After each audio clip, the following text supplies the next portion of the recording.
Acılı şirinli məhəbbətim gəl.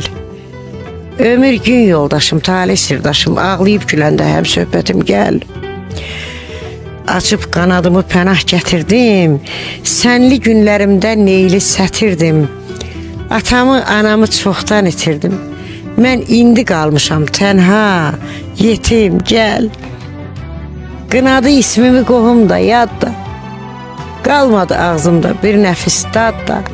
Südümlə böyüyən doğma evlad da dinlər ürəyimi, anlar çətin. Gəl. Kim bilir yaşayıb yoxsa itəcək.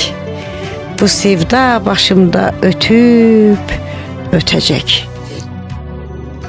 Sənlə başlayıbdı, sənlə bitəcək. Əzəli, əbədi, son qismətim gəl. Gəl də deyirəm. Gələ bilməz ki, amma deyirəm.